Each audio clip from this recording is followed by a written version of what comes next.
नमस्कार, मैं अमित कुमार। आप देख रहे हैं पालघर लाइव। छात्रों पर लाठीचार्ज, लोकतंत्र के लिए गंभीर सवाल। सेट गड़बड़ी पर भी बोले हितेंद्र ठाकुर। विद्यार्थ्यांवर झालेली अमानुष मारहाण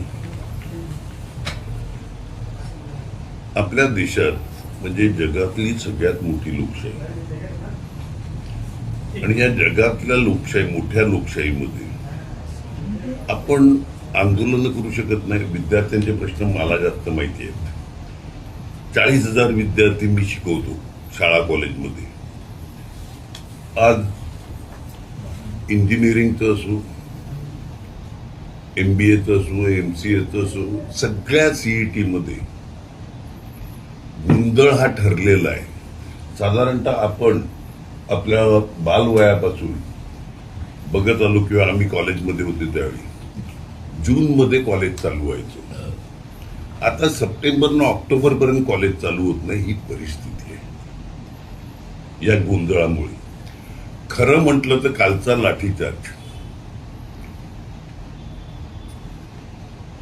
हा फक्त लाठीचार्ज नाही मिळत, माइंड लोकांचं डोकं भरकवण्याचा प्रयत्न आहे। आज गेली 3-4 दिवस तुम्ही फक्त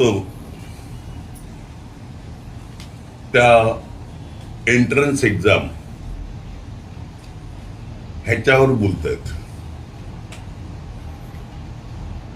त्याचं कारण तुम्हाला पेट्रोल डिझेलवर चर्चा नाही करून द्यायची आहे,